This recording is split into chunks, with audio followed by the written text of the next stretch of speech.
नमस्कार, hello money 9 में आप सभी का स्वागत है। और हफ्ते का तीसरा कारोबारी सत्र प्लस एक्सपायरी का दिन प्लस एक दिन पहले छुट्टी से एक दिन पहले का दिन भारतीय बाजार देख रहे हैं एक दायरे में कामकाज और बिल्कुल फ्लैट इंडेक्स अभी ट्रेड करता हुआ आपको दिखाई पड़ेगा। निफ्टी करीब करीब आधा अंक नीचे है। सेंसेक्स 15 अंकों के आसपास की बढ़त के साथ कामकाज कर रहा है। निफ्टी बैंक करीब 150 अंक नीचे अभी कामकाज करता हुआ। मिड कैप इंडेक्स 1/4% नीचे है, लेकिन स्मॉल कैप इंडेक्स में आज बिकवाली ज्यादा है, वहां 1% के आसपास की गिरावट है। शायद इसीलिए एडवांस डिक्लाइन के लिहाज से आपको एडवांसेस 680 दिखाई पड़ेंगे और डिक्लाइन 1800, यानी कि हर एक शेयर की तेजी के सामने 3 शेयर जो कि बिकवाली के साथ कामकाज करते हुए दिखाई पड़ रहे हैं। तो वहां पर इस तरह से एक मुंह आता हुआ दिख रहा है। आज का स्टार परफॉर्मर है रियल्टी, करीब 2.5% की तेजी यहां देखने को मिल रही है। निफ्टी फार्मा 0.5% ऊपर है, एफएमसीजी 0.5% ऊपर है, लेकिन प्रेशर है आज पीएसयू बैंक में और साथ साथ एनबीएफसी स्पेस में। ऑब्वियसली बजाज फाइनेंस या बजाज डुओ में आज प्रेशर है, उस डुओ का प्रेशर आज मार्केट्स में आता हुआ दिखाई पड़ रहा है। बातचीत करने के लिए आज हमारे साथ अंशुल जैन साहब मौजूद हैं वाराणसी से। जैन साहब से हम बातचीत करेंगे आपके सवालों को लेकर भी, जैन साहब से हम बातचीत करेंगे मार्केट्स को लेकर भी, और जैन साहब से हम बाकी भी बातचीत करते रहेंगे। जैन साहब नमस्कार, स्वागत है कार्यक्रम में। पहले तो सर मार्केट्स को लेके आपकी राय, क्योंकि आज बाजार में है तो दायरे में कामकाज, बिल्कुल ही रेंज में आज मार्केट्स, लेकिन क्या मार्केट्स स्केप्टिकल है पाकिस्तान इंडिया की सिचुएशन को देखते हुए, या मार्केट स्केप्टिकल है कल की छुट्टी को देखते हुए, या मार्केट स्केप्टिकल है कि एक्सपायरी है अभी सेकंड हाफ में रूप आएगा? आप कैसे देख रहे हो? सर पिछली 4 एक्सपायरी अगर आप देखेंगे वीकली तो एकदम फ्लैट गई है, तो वही चीज चल रही है। कल एक तो छुट्टी है, ट्रंकेटेड वीक है, दूसरा आज एक्सपायरी है, तो उसका भी प्रेशर है। मोस्ट लाइकली साइडवेज रहना चाहिए। निफ्टी पे जो एक रेंज बनी हुई है परसों शाम से, मतलब मंडे शाम से, नीचे में ना 23,250 तोड़ रहा है, ऊपर में ना 24,250 भी नहीं तोड़ रहा है, और 24,457 ऊपर में भी नहीं तोड़ रहा है। इसी 15 मिनट के लेग के अंदर पूरा टाइम साइडवेज चला है। रेंज विद इन रेंज भी पकड़े तो 24,376 और 24,300, ये रेंज विद इन रेंज है, और बड़ी रेंज 24,250 24,450 की है। लग नहीं रहा कि ब्रेकआउट आएगा, बट एक्सपायरी है तो एनीथिंग कैन हैपन। अगर आना भी है तो 2:30 के बाद एक ट्रेंड मूव आ सकती है, बट उसके लिए बड़ी रेंज क्रॉस करना जरूरी है। ओके, निफ्टी बैंक भी लाइकवाइज, क्योंकि वहां पे तो आज जो निफ्टी फाइनेंशियल है उसका प्रेशर तो बजाज डुओ लेकर आ गए। निफ्टी बैंक को आप कैसे देख रहे हो? निफ्टी बैंक भी कुछ हद तक साइडवेज तो हल्की सी बेरिश ही है। इसमें भी आज कोई बुलिशनेस नहीं दिख रही है, लेकिन एक चीज नोट करने की है कि HDFC bank, Kotak bank, axis bank और आईसीआईसीआई बैंक चारों अपने मेजर टारगेट्स एक बार कंप्लीट किए हैं, तो उसके बाद कंसोलिडेट करना था, और बिना मेजर बैंक्स के, बड़े बैंक के, बैंक निफ्टी को चलाना पॉसिबल नहीं है। तो और आज वैसे भी प्रेशर जो आ रहा है, प्राइवेट बैंक होल्ड कर रहे हैं, पब्लिक सेक्टर बैंक से प्रेशर आ रहा है, थोड़ा सा वो ईज ऑफ हो जाए और private sector bank cool off हो जाए तो नई रैली 57,000 57,500 तक की डेवलप होना स्टार्ट हो जाएगी। ओके जैन साहब, क्योंकि आज शुभ दिन है अक्षय तृतीया का, तो आपसे इसलिए मैं शुरुआत पहले इन्वेस्टमेंट वाली साइड से करूंगा, फिर हम ट्रेडिंग पर आएंगे। तो आमतौर पे आपका कोई ऐसा रिचुअल है क्या कि अक्षय तृतीया के दिन आप भी गोल्ड लेते हो, या आप भी कोई म्यूचुअल फंड ले लेते हो, या कोई शेयर ले लेते हो, ऐसे किसी दिन को फॉलो करते हो? और अगर आज कोई करना चाह रहा है, आप क्या एडवाइस दोगे? सर मैं वही बोलने वाला था, आप इन्वेस्टमेंट की बात से शुरुआत की है। अक्षय तृतीया के दिन, इस दिन तो पैसा मेरी जेब से ढीला ही होता है। आज बड़ी बिटिया के लिए चेन लेना है, और अब दुकान पहुंच जाएंगे तो वाइफ भी कुछ ना कुछ अपने लिए ले ही लेगी, तो आज तो कायदे से जेब ढीली होनी है। बढ़िया है सर, लेकिन है इसीलिए तो जेब ढीली हो रही है। अगर नहीं होता तो क्या जेब ढीली होती? तो आपका तो सौभाग्य है उल्टा कि आपके पास देने के लिए भी है और आपके पास लेने वाले लोग भी हैं। सो क्या आप अदरवाइज रिचुअल लेके चल रहे हो, गोल्ड ही लोगे? सर सौभाग्य देखिए आप कह सकते हैं मेरा है, लेकिन मैं ये मानता हूँ कि मेरा पूरा भाग्य दोनों बेटियों की वजह से चलता है, तो मैं उनको ज्यादा लकी मानता हूँ। और हाँ, अक्षय तृतीया पे गोल्ड ही लेते हैं और आज भी वही लेंगे सर। तो अगर मैं आपसे पूछूं कि चलिए आज गोल्ड ईटीएफ के अलावा किसी एक निवेशक को, कोई जो आपको सुन रहा हो सालों के लिए, एक दिन के लिए नहीं, अगले साल के लिए, 2 साल के लिए, 5 साल के लिए, उसे आप क्या लेने की राय दोगे? अच्छा देखिए, मैं एज सच मतलब अगर करना है तो गोल्ड ईटीएफ कर सकते हैं, बट मैं कभी गोल्ड ईटीएफ का बहुत बड़ा फैन इसलिए नहीं रहा हूँ क्योंकि मैं फिजिकल गोल्ड में बिलीव करता हूँ कि फिजिकल गोल्ड ले लिया तो कम से कम घर में लोग पहन लेते हैं तो उनको भी अच्छा लगता है कि कुछ पहने हैं, और निवेश तो है ही, भाव बढ़ रहा है तो उसका भी भाव बढ़ ही जाएगा। तो इसलिए मैं फिजिकल गोल्ड का थोड़ा सा ज्यादा समर्थक रहा हूँ, बट आप फाइनेंशियल टर्म्स में गोल्ड भी ले सकते हैं। बट अगर 1 और 2 साल का अगर आपका इन्वेस्टमेंट हॉरिजन है, एनी डे अगले 2 साल में गोल्ड से कई गुना ज्यादा रिटर्न आपको सिल्वर देगा। पिछले 1.5-2 साल में गोल्ड ने आपको बहुत बेहतरीन रिटर्न दिया है। अब ये चर्निंग होगी, अब गोल्ड में थोड़ा सा दबा हुआ रिटर्न आएगा, साइडवेज ज्यादा जाते हुए दिख रहा है। अगली बड़ी तेजी चांदी में दिख रही है, पहले ही राउंड में 1,30,000 1,35,000 दिख रही है।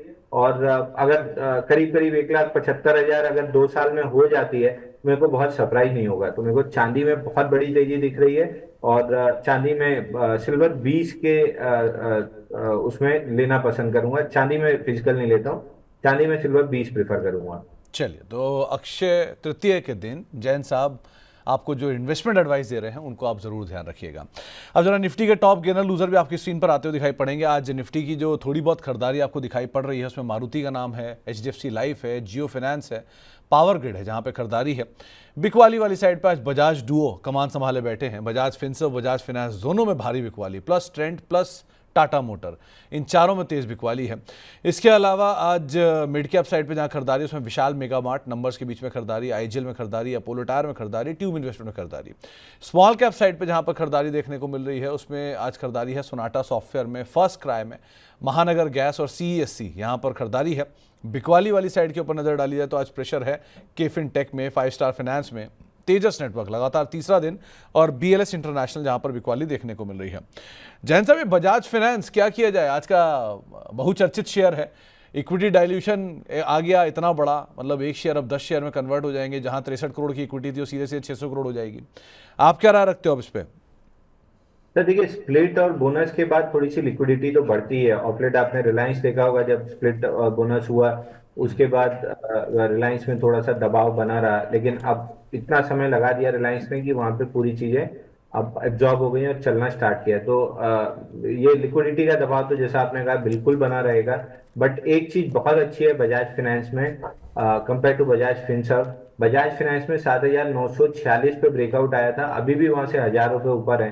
तो इस पूरे दबाव में जो लिक्विडिटी आएगी उसको एब्जॉर्ब करने के पूरे दबाव में भी ये अपने ब्रेकआउट लेवल्स होल्ड कर लेगा, ऐसी मेरी उम्मीद है। तो जब तक अभी के करंट स्ट्रक्चर पे देखें 7,946, जब तक इसके ऊपर बना हुआ है स्टॉक, बिल्कुल ऑन डिप्स आप बाई कर सकते हैं। 12,000 का टारगेट अभी भी खुला है। अब लेकिन जिस तेजी से हम टारगेट एक्सपेक्ट कर रहे थे उस तेजी से शायद टारगेट ना आए। अगेन उसकी वजह वही है कि लिक्विडिटी बहुत ज्यादा हो जाएगी। तो लिक्विडिटी बढ़ जाएगी, इसलिए रफ्तार थोड़ी धीमी पड़ सकती है। उस लिहाज से आप स्टॉक को देखिएगा। चलिए, अब हम सवाल जवाब का सिलसिला शुरू करेंगे और बातचीत करेंगे जैन साहब से उनके आपके सवालों को लेकर। अगर आपका भी कोई सवाल है और आप भी इस कार्यक्रम का हिस्सा बनना चाह रहे हैं तो आप हमारे साथ जुड़ सकते हैं। 9311121874 ये हमारा व्हाट्सएप नंबर है। साथ ही साथ आप हमारे साथ जुड़ सकते हैं money9query@tv9.com पर, ये हमारा ईमेल आईडी है। और उसके अलावा आप फेसबुक, ट्विटर, इंस्टाग्राम और यूट्यूब सब पर हमारे साथ जुड़ सकते हैं और वहां पर भी अपना सवाल पूछ सकते हैं और इस कार्यक्रम का हिस्सा बन सकते हैं।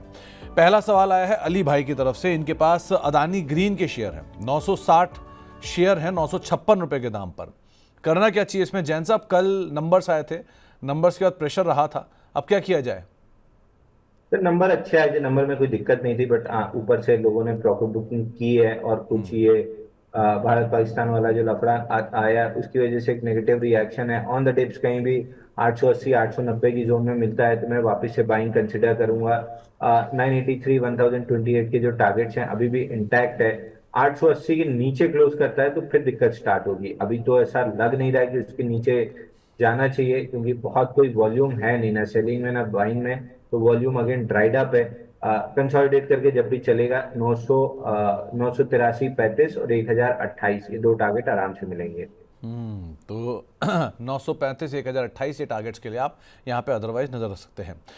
एक सवाल आया है एसबीआई के ऊपर। एसबीआई की 800 की कॉल ले रखी है और ये पूछने की एसबीआई 800 कब तक आएगा। तो क्योंकि एक्सपायरी आज ही है, पता नहीं किस मंथ की ली है, लेकिन मेरे ख्याल से शायद नेक्स्ट मंथ की ली होगी। सो 2 तारीख को नंबर्स भी हैं, क्या किया जाए एसबीआई में? देखिए, एसबीआई में आज हिसाब से करेक्शन आया है, स्विंग हाई स्वीप करके नीचे आया है। आज स्विंग लो टेस्ट किया है इसने 786 का, लेकिन वहां से रिएक्शन बहुत अच्छा नहीं है। तो अगर अगले 1-2 घंटे में रिएक्शन नहीं आता है पॉजिटिवली, 798 800 का लेवल क्रॉस नहीं होता है, तब तो फिर ये स्टॉक हाई लाइकली है कि 786 का लेवल तोड़ के अपना 50 डे मूविंग एवरेज 772 टेस्ट कर सकता है। आज बेसिकली बैंक निफ्टी में जो प्रेशर है उसकी सबसे बड़ी वजह पीएसयू बैंक है, और पीएसयू बैंक में भी सबसे बड़ी वजह एसबीआई है। तो अभी तो स्ट्रक्चर थोड़ा सा वीक है, लिक्विडिटी ऊपर मिली थी, अब नीचे की जब तक नहीं मिलती है तब तक स्टॉक ऊपर नहीं जाएगा, और नीचे की लिक्विडिटी 770 के आसपास है, तो वो लेवल एक बार टेस्ट होते हुए दिख रहा है। तो आपको एसबीआई को लेकर भी एक राय साफ रख दी गई है। इसके अलावा अब कुछ और सवालों में एक सवाल आया है अरमान अली साहब का। इनके पास वेदांता के 414 रुपए के दाम पर खरीदे हुए शेयर हैं, और ज़्यादातर सबने जो शेयर खरीदे हैं वो डीमर्जर की स्टोरी के लिए खरीदे हैं। जैन साहब, कैसे रीड कर रहे हो आप इसे? तो मेटल्स पे मैं बुलिश हूँ, वेदांता में अच्छा पैटर्न बना है। 380 पे हमने रिकमेंड किया था जब ये नीचे खुला था 7 अप्रैल को, वहां से 416.90 का पहला टारगेट किया है। टारगेट करने के बाद कोई एग्रेसिव ऑफलोडिंग ऑफ पोजीशंस नहीं दिखी है। 25 अप्रैल को 50 डे मूविंग एवरेज टेस्ट हुआ था वॉल्यूम का, बट उसको कोई फॉलो थ्रू मूव मिला नहीं, 3 दिन से ऑलमोस्ट इनसाइड बार है। तो मैं ये मान रहा हूँ कि 50 डे मूविंग एवरेज थोड़ा बड़ा रेजिस्टेंस होता है, उसको टच करने के बाद साइडवेज है। इवेंचुअली जब ये निकालेगा 430 का लेवल, वहीं पे 50 डे मूविंग एवरेज है, जैसे ही वो निकलेगा बढ़िया मोमेंटम बनेगा 460 रुपए 80 पैसे तक के लिए। तो स्टॉक है तो बिल्कुल होल्ड करना चाहिए, अगर नहीं है तो और एक हफ्ता कंसोलिडेट कर ले तब प्रीएम्प्टिव बाई करना चाहिए, या 426 430 की जो निकलती है तो भी बाई कर सकते हैं। ओके। इसके अलावा तिपेंदु जाना साहब हमारे रेगुलर दर्शक हैं कोलकाता से, और आपके प्रशंसक भी हैं, और इन्होंने एल&टी फिनेंस के शेयर ले रखे हैं 153 रुपए के दाम पर। नज़रिया इनका लंबी अवधि का है, करना क्या चाहिए इन्हें? ये लंबे अवधि का नजरिया है तो डिप्स पे एक्यूमुलेट करना चाहिए। उस दिन भी जब 59 159 खुला था रिजल्ट के बाद परसों के सेशन में, तब भी वो एक्यूमुलेशन जोन में था 154 159 की। नहीं लिए तो कोई दिक्कत नहीं है, एक आध बार मौका फिर मिल जाएगा। अगर है तो आराम से होल्ड कीजिए। अगर आपका नजरिया लॉन्ग टर्म है, लॉन्ग टर्म में मान के चल रहा हूँ कि आप कम से कम 2-3 साल होल्ड करेंगे, तो स्टॉक में आराम से 500 के आसपास के टारगेट मिलने चाहिए। तो आप अगर लंबी अवधि के लिए समय दे सकते हैं तो कोई दिक्कत नहीं है, आप आराम से इसके अंदर बने भी रह सकते हैं। वसीम साहब पूछ रहे हैं कि इनके पास 30,000 रुपए के आसपास का कैश है, इसमें क्या करना चाहिए? दूसरा, इन्वायरो इंफ्रा इन्होंने ले रखा है, आज 200 रुपए के नीचे आ गया है, क्या किया जाए? और देखिए अगर 30,000 रुपये पड़ा है तो बढ़िया मोमेंटम आया है शॉर्ट्स को ट्रैप करने के बाद मारुति में। तो मारुति यहाँ से एक बार के लिए 12,558 तक जा सकती है। अगेन मैं ट्रेडिंग कॉल देने से थोड़ा सा बचता हूँ क्योंकि फिर अपडेट देने में दिक्कत हो जाती है। तो बट अगर लेना है तो एक बढ़िया रेजिस्टेंस क्रॉस हुआ है, वो भी बेयर ट्रैप के मतलब बुल्स को ट्रैप करने के बाद 12,075 का ब्रेकआउट है। इसका टारगेट 12,550 बन सकता है। तो मारुति एक स्टॉक है जो एक्सट्रीम शॉर्ट टर्म ट्रेडिंग के लिए देखा जा सकता है। ओके। एनवायरो इंफ्रा में आप पीआईपीएल देखिए आईपीओ लो के नीचे कंटिन्यूअसली सस्टेन कर रहा है, 207 189 मेजर सपोर्ट जोन है, इसी जोन के अंदर है। और जिस आपका स्ट्रक्चर है मोस्ट लाइकली ये ब्रेकडाउन देगा 189 का, और करीब करीब 150 155 के लेवल टेस्ट कर सकता है। तो स्टॉक एक्सट्रीमली बैड लग रहा है। तो एक्सट्रीमली बैड साइड पर ये स्टॉक दिखाई पड़ रहा है एज ऑफ नाउ। चलिए, इसके अलावा अब कुछ और सवालों को भी शामिल कर लेते हैं। ध्रुव पाठक साहब का एक सवाल आया है, इनके पास एस्टर डीएम के शेयर हैं और सीक्वेंट साइंटिफिक के भी, इन दोनों में क्या टारगेट्स और क्या स्टॉप लॉस आप रीड कर पा रहे हो? एस्टर डीएम और सीक्वेंट ना सर? जी। Aster DM Sequent, sir Sequent तो देखिए बीटन नाउन काउंटर है। बाइंग क्लाइमेक्स हुआ था 232 पे, वहां से पहला नीचे का टारगेट 129 था, वो भी कंप्लीट हो गया, वहीं पे फेल्ड लो बना के चला है।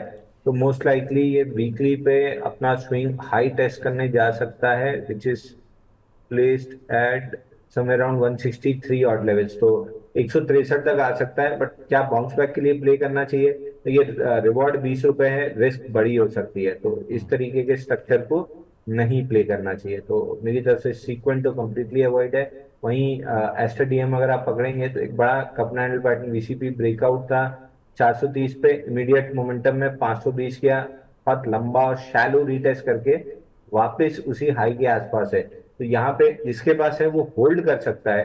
फ्रेश बाइंग के लिए जब तक ये स्टॉक ऊपर में 525 के ऊपर ना टिक जाए, फ्रेश बाइंग नहीं करनी चाहिए, क्योंकि अब मेक और ब्रेक जोन पे है। यहाँ से अपडेटेड स्टॉप लॉस ले लीजिए 470 रुपए का क्लोजिंग बेसिस पे। अगर ये टूटता है तो स्टॉक में लंबा करेक्शन आएगा, अगर नहीं टूटता है तो 525 के ऊपर डिसाइसिवली जिस दिन क्लोज करेगा 700 रुपए तक के टारगेट खुल जाएंगे। तो आपको एक रणनीति बताई गई है। एस्ट्रा डीएम के केस में सर फंडामेंटल ट्रिगर भी है कि उन्होंने एक बड़ा हॉस्पिटल का एक्विजिशन किया था, वो जैसे जैसे वर्कआउट होगा वैसे वैसे स्टॉक में रिएक्शन आएगा अर्निंग्स के लिहाज से भी, तो उस पार्ट को भी आप ज़रूर ध्यान रखिएगा। इसके अलावा एक राकेश तायल जी का मैसेज आया है, ये आपके प्रशंसक भी हैं, आपके फ़ैन भी हैं। इन्होंने पराग मिल्क ले रखा है 400 रुपये, 400 शेयर हैं 187 रुपये के दाम पर, अब वो 182 के नीचे आ गया है, करना क्या चाहिए इसमें? देखिए अभी स्विंग लो टूटा नहीं है, इसमें आपका जो स्टॉप लॉस बनता है स्विंग लो 173 रुपए के आसपास है, तो 173 रुपए का क्लोजिंग बेसिस स्टॉप लॉस लगता है। 173 रुपए टूटे तो एग्जिट करना है, नहीं तो धीरे धीरे ये स्टॉक अपने 50 डे मूविंग एवरेज टेस्ट के लिए वेट कर रहा है। फिलहाल थोड़ा सा नीचे है 174 रुपए पे मूविंग एवरेज, और एक आध हफ्ते में कैचअप करके फिर ये स्टॉक चल सकता है। पूरे फॉल का 50% 212 पे वही टारगेट होना चाहिए। बहुत अच्छा आइडियल पैटर्न नहीं है, बट हाँ जितना पैटर्न है उस हिसाब से एक बार 212 तक जाने की प्रोबेबिलिटी है। जो 212 रुपये की प्रोबेबिलिटी यहाँ बनते हुए दिखाई पड़ रही है, उसको आप ज़रूर देख सकते हैं। इसके अलावा एक और सवाल आया हमारे पास रितेश सिंह साहब का। इनके पास MIC इलेक्ट्रॉनिक्स है, ये MIRC नहीं है, मर्क नहीं है, MIC इलेक्ट्रॉनिक्स है। क्या इन लेवल्स पे खरीदारी कर सकते हैं इसके अंदर, ये इनका सवाल है। MIC इलेक्ट्रॉनिक 56 रुपए चल रहा है सर, यही जी वाला ना? जी जी जी। देखिए इसमें काफी तेज गिरावट रही है, और ये गिरावट इसलिए रही है कि इसमें लगभग, अच्छा ये एक दूसरा काउंटर हो सकता है बाइंग क्लाइमेक्स वाला, जो बहुत एग्जांपल्स लोग खोजते हैं। लिस्टिंग के बाद से बिल्कुल AWL वाला पैटर्न है। लिस्टिंग हुई थी 2007 में, पहले राउंड में 250 रुपए से 840 तक गया, बाइंग क्लाइमेक्स बनाया 2008 में। 2008 से 2025 हो गई है, 800 का स्टॉक आज भी 56 रुपए पड़ा हुआ है। तो बाइंग क्लाइमेक्स इसलिए मैं बोलता हूँ स्टॉक से दूर रही है। इधर उधर एक आध दो चल जाते हैं, बट मेजोरिटी ऐसे ही पड़े रहते हैं। अब इसने क्या किया था, 686 वीक्स का एक ट्रिपल बॉटम बनाया था, उसका फील्ड ब्रेकआउट बना दिया।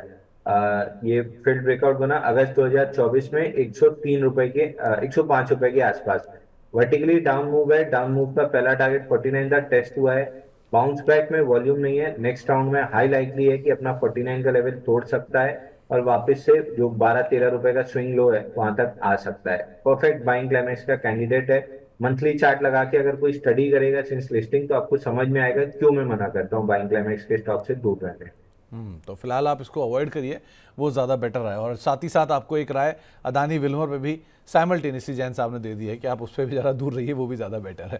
इसके अलावा अब बातचीत करने के लिए हमारे साथ विनय जी मौजूद हैं दिल्ली से। विनय साहब नमस्कार। नमस्कार सुमित जी। नमस्कार विनय जी। जय जिनेंद्र। अंशु जय जी। जिनेंद्र। विनय जी बताइए।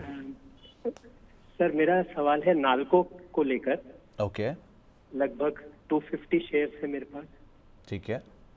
लगभग 160 की एवरेज प्राइस पे लिए है। ओके। और 1 से 1.5 साल तक मैं इसको होल्ड कर सकता हूँ। 1 से 1.5 साल तक आप होल्ड कर सकते हैं? जी सर। तो विनय जी खरीदारी आपकी हाल फिलहाल की है? हाल फिलहाल की है सर, इसी मंथ की है। ओके। और आप 1.5 से 2 साल दे सकते हैं। अगर आपको जैन साहब राय दें थोड़ा और ऐड करने की, आप इस कैपेसिटी में हैं कि आप और ऐड कर सकते हैं? जी जी जी जी सर बिल्कुल कर सकता हूँ। चलिए जैन साहब, इनके पास नेशनल एल्यूमिनियम के शेयर हैं, 5% के आसपास अब यील्ड पहुंच चुकी है स्टॉक की, और इनकी खरीदारी से थोड़ा सा ऊपर है, लेकिन इनके पास नज़रिया लंबी अवधि का है, 1 से 2 साल दे सकते हैं, और आप मेटल को वैसे ही पसंद करते हैं, क्या किया जाए? सर मेटल हमें बहुत पसंद है। मेटल में ये फोर्थ पिक रहेगी मेरी, मतलब अगर लैडर में गिनेंगे तो फोर्थ या फिफ्थ पायदान पे आएगा। लेकिन ये अच्छी कंपनी है, आपको नया ऑल टाइम हाई बहुत आराम से 2 साल में मिल जाएगा। बल्कि अगर सब कुछ ठीक रहा तो ऑल टाइम हाई से एक 20% का एक्सटेंशन भी मिल सकता है। ऑल टाइम हाई इसका 250 रुपए, 20% एक्सटेंशन पकड़ेंगे तो 300 रुपए का टारगेट बनता है। तो 2 साल में पैसा आपका डबल होने की पूरी पॉसिबिलिटी है। तो आप आराम से इसको बने रह सकते हैं, किसी फॉल आपको मिले विनय जी तो आप वहाँ पर ऐड भी कर सकते हैं और समय दे सकते हैं। ये जैन साहब फोर्थ पिक है, मतलब बाकी की 3 कौन है? सर पहली तो टाटा स्टील है, वो मेरे पर्सनल पोर्टफोलियो में, तो वो डिस्कस नहीं करेंगे।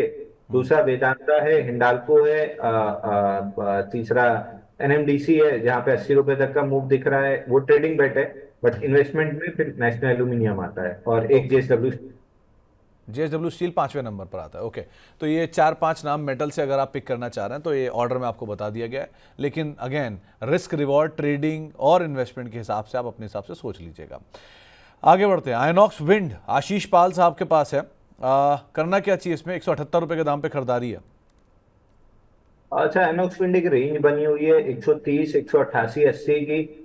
बेस बना रहा है, बेस में वॉल्यूम अच्छा है तो एक्यूमुलेशन वॉल्यूम दिख रहा है, इसलिए एक बार 188, 80 तक जा सकता है। उसके ऊपर ब्रेकआउट सस्टेन किया तो 213 रुपए 80 पैसे का टारगेट बनेगा। बट फिलहाल जिस हिसाब का एक्यूमुलेटिव वॉल्यूम है, बहुत अच्छा तो नहीं है लेकिन हाँ ठीक ठाक वॉल्यूम है, तो 188, 80 का जो रेंज आई है वो तो टेस्ट हो जाएगा। उसके ऊपर निकलेगा नहीं कहना मुश्किल है। और अगर ये जो बेस बन रहा है फरवरी से बनना स्टार्ट हुआ है, अभी मई है, केवल ये चौथा महीना मतलब अप्रैल एंड है तो 3 ही महीना हुआ है। ये रेंज अगर 8-9 महीना बन जाती है तो फिर ब्रेकआउट प्ले करने में मजा आएगा, तब फिर 250 रुपए तक के टारगेट खुलेंगे। तो रेंज जितनी लंबी खिंच जाए उतना पॉजिटिव हो जाएगा स्टॉक के लिए। एक सवाल आया है, ये इंटरेस्टिंग सवाल है जैन साहब। इन्होंने आपसे ये पूछा है कि इंस्टीट्यूशनल बाइंग, इंस्टीट्यूशनल सेलिंग और ड्राइड वॉल्यूम कैसे चार्ट्स पे दिखता है?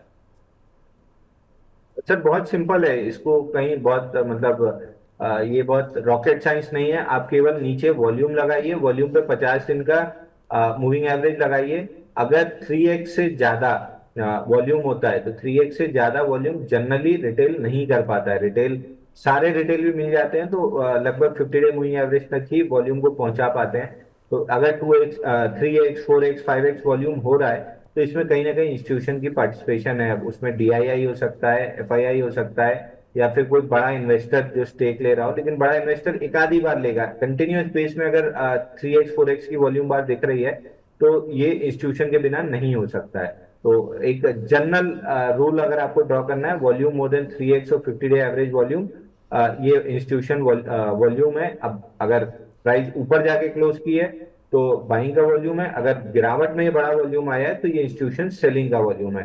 और कहीं भी आप देख लीजिए, बड़ा मूव आने के पहले आपको 1.5-2 महीने पहले इंस्टीट्यूशन वॉल्यूम क्लियरली दिखने लगते हैं बेस के अंदर। उसके बाद ही ब्रेकआउट ब्रेकडाउन आता है और बड़ा मूव आता है। Dried up volume again same चीज, 50 डे मूविंग एवरेज से आधा या उससे कम वॉल्यूम है तो उसको हम ड्राइड अप वॉल्यूम कहते हैं।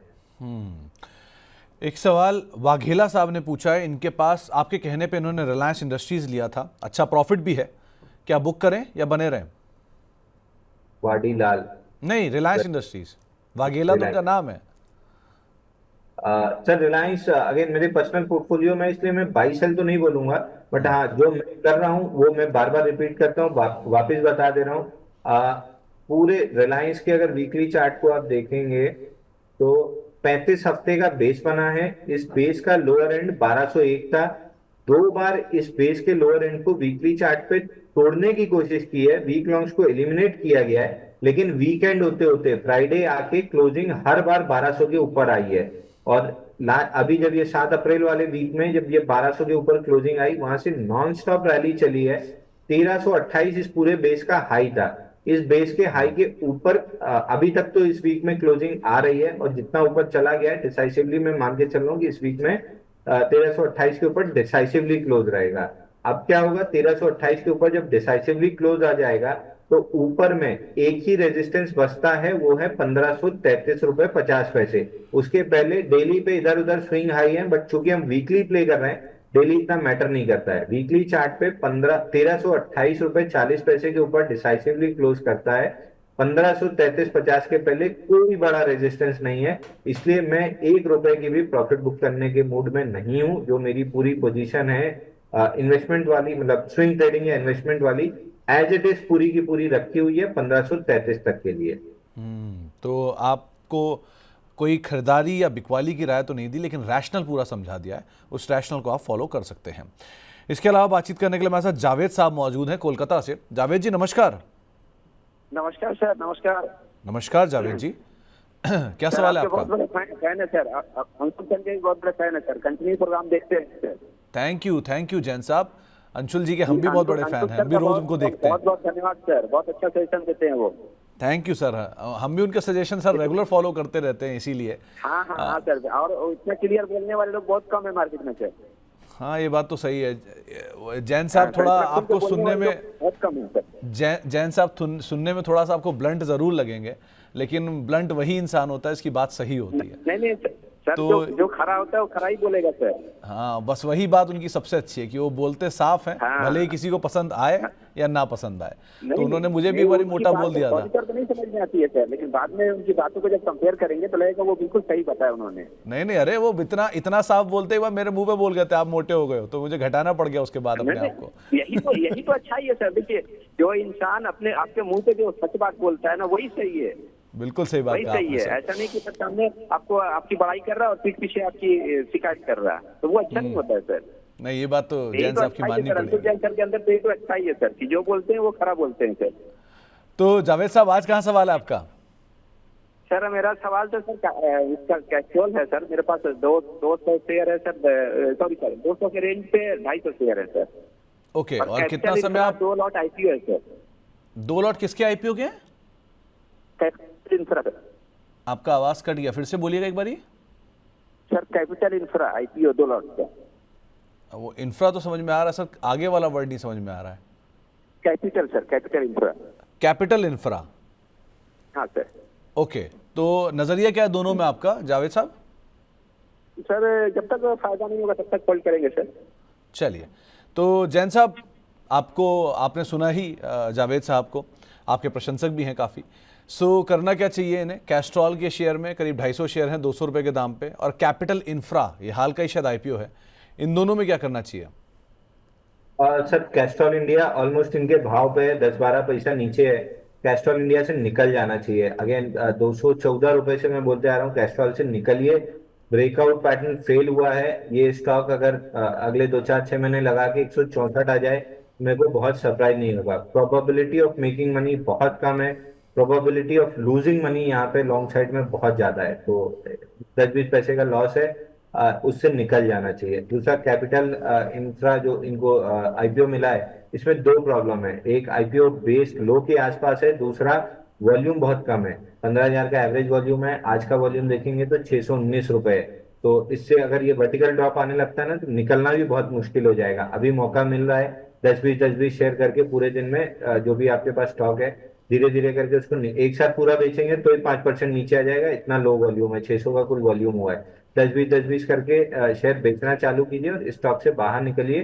अपनी कैपिटल को अगर थोड़ा सा मतलब लार्ज कैप सेफ प्ले करना है, एशियन पेंट्स में यहाँ पे ले लीजिए, गेल ले लीजिए, दोनों आपको अच्छा पैसा कमा के दे देगा। तो बेटर है कि मूविंग काउंटर में शिफ्ट कीजिए। हाँ, तो आपको थोड़ा सा मूविंग काउंटर की तरफ शिफ्ट करने की ज़रूरत है, और कैस्ट्रॉल से भी को लेकर भी एक राय दे दी गई है। एशियन पेंट्स एक और नाम, या एक और बार आपके सामने वापस जैन साहब ने दोबारा रीइटरेट किया, तो उसको आप ज़रूर ध्यान रखिएगा। इसके अलावा अब और कुछ सवालों को भी शामिल कर लेते हैं। हमारे पास जो अगला सवाल आया वो है रिलायंस को लेकर। विनय कुमार साहब पूछें कि जैन साहब को लग रहा है कि 1533 इस वीक रिलायंस आएगा? आपको लग रहा है? वीक में आप वैसे तो एक ही दिन बचा है। दूसरी चीज़, 1533 में ऐसा क्या है, आप समझ पाए क्या? सर 1533 इसका वीकली स्विंग हाई है, जो बार बार मैं यहाँ पे रिएटरेट कर रहा हूँ कि 1533 वीकली स्विंग हाई है। इसके पहले कोई वीकली पे रेजिस्टेंस नहीं है। एक गैप है लेकिन 1449 पे, बट वो एरिया ऑफ रिएक्शन है। जिसको हम रेजिस्टेंस बोलेंगे वो वीकली स्विंग हाई 1533.50 है। इस वीक में तो आते हुए नहीं दिख रहा है, और इस मतलब मई में भी आते हुए शायद ना दिखे, क्योंकि वर्टिकल मूव है 1120 से 1400 रुपए, 1420 तक की।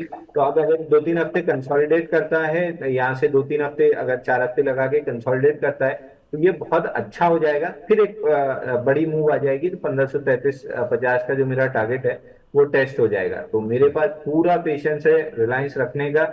मेरे को कोई जल्दी नहीं है। अगर कोई चीज पैसा दे रही है तो मैं और उसको अपने पास रखता हूँ। जो चीज लॉस देती है मैं उसको बहुत जल्दी निकालने में यकीन रखता हूँ। तो रिलायंस पैसा दे रहा है, अच्छा पैसा दे रहा है, आई वुड वेट। तो आपको बने रहने में कोई हार्म नहीं है। आप देश की सबसे बड़ी कंपनी को ओन कर रहे हो, वन फंडामेंटली, और दूसरा एक लंबे समय तक कंसोलिडेशन के बाद चलना शुरू हुआ है। सो आपके पास वैसे भी बहुत बड़ी बैंडविड्थ ऐसे होल्ड करने की। इसके अलावा अब कुछ और सवालों को भी शामिल कर लेते हैं। इसमें अगला सवाल जो मेरे पास आया वो है बजाज फाइनेंस और एसबीआई। शाहिद खान साहब पूछ रहे हैं कि क्या इन लेवल्स पे इन दोनों में से किसी एक को बाय किया जा सकता है? सर बजाज फाइनेंस थोड़ा सा, और यहाँ पे अभी जो प्रेशर आया है, ये जब तक रिलीज ना हो जाए तब तक फ्रेश बाइंग थोड़ी सी अवॉइड कर सकते हैं। 7,950 मेजर सपोर्ट जोन है, 8,600 स्विंग स्ट्रक्चर का सपोर्ट है, वहीं पे खड़ा हुआ है। तो अगर लेना है तो 25% क्वांटिटी यहाँ पे ले लीजिए, 75% थोड़ा सा टाइम दीजिए। लेवल इसलिए नहीं डिस्कस करूंगा कि ये जब लिक्विडिटी आएगी तब क्या रिएक्शन आता है उस पर ज्यादा डिपेंड करेगा। तो 25% क्वांटिटी तो बिल्कुल यहाँ पे लेके बैठ सकते हैं, 75% के लिए थोड़ा सा वेट करना चाहिए। वहीं एसबीआई, अभी शो के स्टार्ट में हमने डिस्कस किया कि बैंक निफ्टी पे major pressure public sector banks की वजह से है, और पब्लिक सेक्टर बैंक में सबसे ज्यादा प्रेशर एसबीआई पे है। नीचे में 770 760 की जोन में 50 डे मूविंग एवरेज है, ये लेवल टेस्ट होते हुए दिख रहा है। वहां पे चाहे तो लॉन्ग कर सकते हैं, बट अगेन एसबीआई जितना पैसा आपको 3 महीने देगा उससे ज्यादा पैसा आपको एक्सिस बैंक दे देगा। तो बेटर चॉइस एक्सिस बैंक रहेगी out of the two, but अगर लेना ही है एसबीआई तो एसबीआई भी पैसा बना के देगा। तो एसबीआई पैसा बना के दे सकता है। आप चॉइस में आपको दोनों विकल्प बता दिए गए हैं।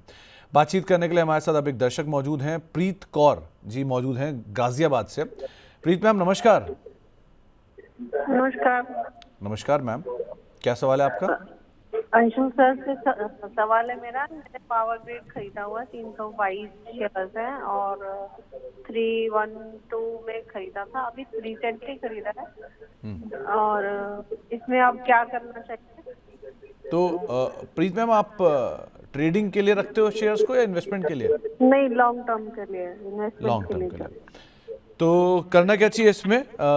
जैन साहब, इनके पास पावर ग्रिड के शेयर हैं, 322 शेयर हैं, 312 रुपए के दाम पर खरीदारी है और करीब 307-308 चल रहा है। नजरिया इनका लंबी अवधि का है, क्या करा जाए?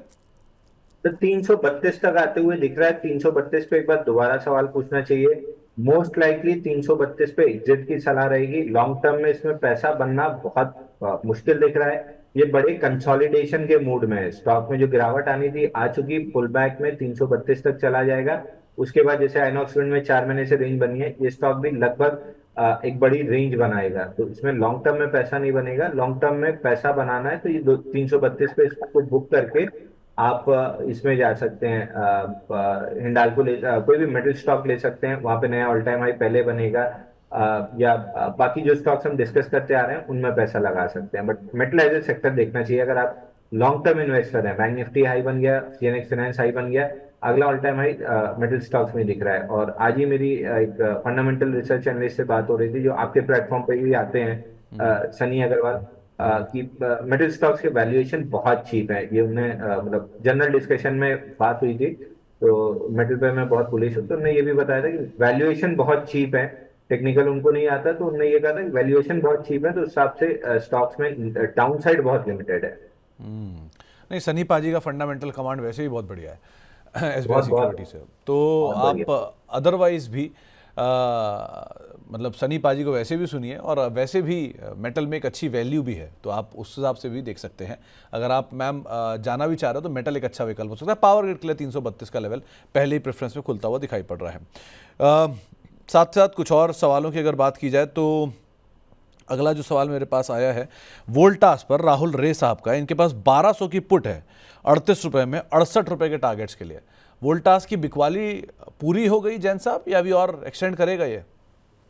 तो वोल्टास बिफोर लास्ट वीक और लास्ट वीक भी मनी लाइन पे जब डिस्कस हो रहा था तो मैं वीकनेस के ही मूड में था। वीकनेस का पहला टारगेट था 1221 रुपए, जो 7 अप्रैल का स्विंग लो था। वो टारगेट अचीव हुआ है। अब ये थर्ड डे ऑफ कंसोलिडेशन है, एक आध दो दिन और कंसोलिडेट कर सकता है, बट इवेंचुअली 1221 का जो लेवल है वो टूटना चाहिए। और जो पहला टारगेट बनेगा वो 1135 रुपए का, जो इमीडिएट स्विंग लो है फरवरी 2025 का, ये लेवल आते हुए दिख रहा है। तो फ्रेश शॉर्ट, जिसके पास शॉर्ट है वो होल्ड कर सकता है। जिसको फ्रेश शॉर्ट से इनिशिएट करना है, 1220 टूटने पे आप शॉर्ट ओपन कीजिएगा 1135 के टारगेट के लिए। तो अभी नहीं, आपको शायद थोड़ा सा और फर्दर स्लाइड डाउन आता हुआ दिखाई पड़े, और अभी के लिए फिलहाल बने रहना ज़्यादा बेटर है इसके अंदर, अपनी शॉर्ट्स के अंदर। एक सवाल अंकित जी ने भेजा है। इनके पास पीएन गार्डगिल के शेयर हैं, 777 रुपये के दाम पर खरीदारी है। अभी लॉस बुक कर लें तो कोई दूसरा शेयर जो आप बता पाए ना? तो पीएन गाडगिल अगेन ये आईपीओ के बाद से कंटिन्यूअसली जो पैटर्न हम मानते हैं कि सेलिंग का रहेगा वही है। लिस्टिंग के ही दिन अच्छी लिस्टिंग थी, नेगेटिव आके क्लोज किया और 3 दिन की सेल ऑफ थी, फिर आईपीओ का लो तोड़ा 696। तो वहां से हम मान के चलते हैं कि स्टॉक एक फ्री फॉल दिखा सकता है और ऑलमोस्ट फ्री फॉल है मंथली चार्ट पे 840 से 480 तक। फिलहाल बाउंस बैक देने के मूड में है 567, और वो निकलता है तो 630 ये लेवल आ सकते हैं। But again bounce back play करना या बाउंस बैक के लिए होल्ड करना बहुत अक्लमंदी नहीं दिख रही है। इसी स्पेस में रहना है तो पीसी ज्वेलर्स में चले जाइए। जब भी मूव आएगी सबसे पहले उसी में आना स्टार्ट होगी, बाकी स्टॉक्स में उसके पीछे पीछे आना स्टार्ट होगी। But again I would suggest कि इस जगह से निकल जाना ज्यादा बेटर है। इस सेक्टर से बहुत लंबा पैसा नहीं बनेगा, थोड़ा सा मोमेंटम प्ले करना है तो अदानी ग्रीन ले लीजिए, आपका फटाफट वहां पे एक राउंड फटाफट प्रॉफिट मिल जाएगी। उसके बाद कहीं मेटल स्टॉक्स में जाके निवेश करके 2-3 साल के लिए छोड़ दीजिएगा। ओके, एक निहारिका पूनावाला जी का सवाल आया है। इनके पास इन्होंने पूछा है कि गिरावट कहाँ तक हो सकती है? एफआईडीआई जो है डीआई खरीद रहे हैं, एफआईडीआई खरीद रहे हैं, कौन सा लेवल होगा जहाँ पे खरीदने लायक है? ये करीब 25% से ज़्यादा रिटर्न की उम्मीद लगा रही हैं लॉन्ग टर्म में। आप कुछ नाम सजेस्ट कर पाओगे? तो देखिए मार्केट में ट्रेंड और साइकिल चलता है। अभी पहले साइकिल में फिनेंस ने हाई बनाया, फिर बैंक ने बनाया, यहाँ से मेटल बनेगा, मेटल के बाद आईटी का नंबर आएगा। तो अगर आप यहाँ से प्ले कर रहे हो तो आपको मेटल प्ले करना चाहिए। जब मेटल के टारगेट्स कंप्लीट होंगे एफआईआई का पैसा नेक्स्ट रोटेशन में जाएगा, तो वहां से आपको धीरे धीरे एक्यूमुलेशन सिग्नेचर आईटी में दिखने लगेंगे। ऑलरेडी ऑल टाइम हाई से 25-30% करेक्ट हो चुका है। तो यहाँ से मेटल प्ले कीजिए, जब मेटल नए ऑल टाइम हाई बनाने लगे वहां से पैसा स्विच करके आईटी में डाल दीजिए। जनरली गलती क्या करते हैं कि ऑल टाइम हाई ब्रेकआउट पे लोग बाई करते हैं। ये ऑल टाइम हाई ब्रेकआउट आपको मिड कैप स्मॉल कैप पे प्ले करना है स्टॉप लॉस लगा के। वहां ऑल टाइम हाई क्रॉस होने के बाद बढ़िया मोमेंटम आता है, अगर नीचे स्टॉप लॉस ना खाए तो। लार्ज कैप में कभी भी all time high breakout by करना बहुत अच्छी स्ट्रैटेजी नहीं होती है। इसमें 20-30% गिरने के बाद एक्यूमुलेट करना होता है। तो अभी मेटल गिरे हुए हैं, एक्यूमुलेट कीजिए, बैंक की तरह ऑल टाइम हाई बनाएंगे, तब तक आईटी ऑलरेडी 30% गिर गया है, वहां पे एक्यूमुलेशन स्टार्ट हो जाएगा। तो इसको इस तरीके से सेक्टर रोटेशन में प्ले करना चाहिए। ओके, इसके अलावा हमारे साथ बातचीत करने के लिए नीतिका जी मौजूद हैं बेंगलुरु से। नीतिका जी नमस्कार।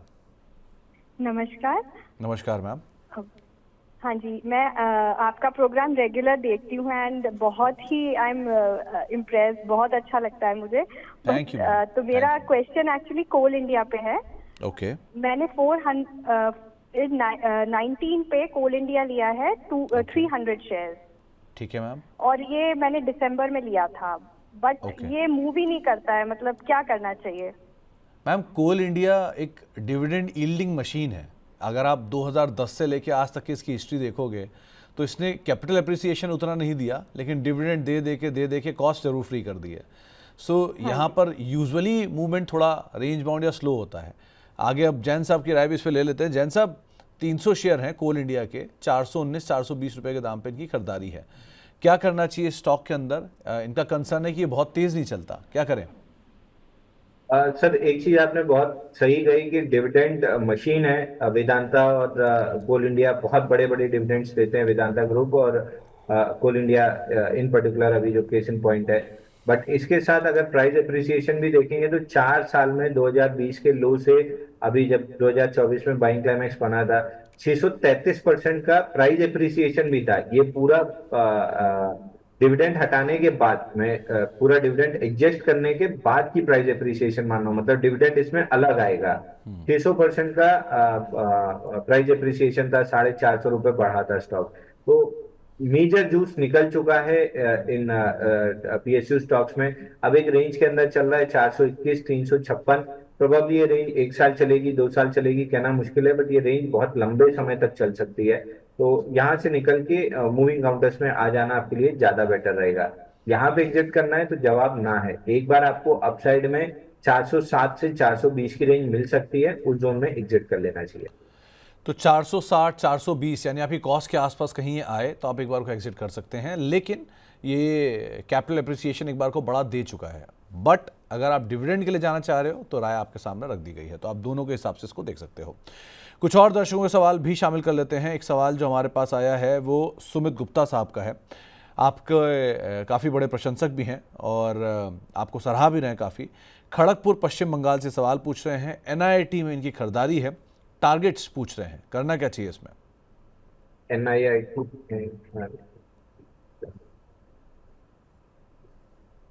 NIT में एक अच्छा पुल बैक बना था जिसमें वॉल्यूम एक्यूमुलेशन अच्छा था, 1572% वॉल्यूम राइज आया था। उसके बाद से कुछ हद तक कंसोलिडेशन और पुल बैक में 10, 20, 50 तीनों के सपोर्ट पे है। अगर किसी को यहाँ से बाई करना है तो फ्रेश ब्रेकआउट 137.50 के ऊपर बनेगा, 137.50 के ऊपर फ्रेश लॉन्ग कर सकते हैं, 163.80 तक का टारगेट रहेगा।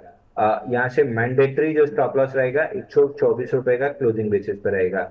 जिसके पास है 124 के क्लोजिंग बेसिस के स्टॉप लॉस से होल्ड कीजिए, जिसके बाद नहीं है 137.50 निकलने दीजिए, तब बाई कीजिएगा। फटाफट वाला मोमेंटम 163.80 तक मिल जाएगा। ओके, गोदरेज इंडस्ट्रीज 1150 रुपए के दाम पर शंकर सिंह साहब ने ले रखा है, एग्जिट करें या एवरेज करें? सर एक बार स्टॉक का नाम रिपीट कीजिए। Godrej industries, Godrej industries.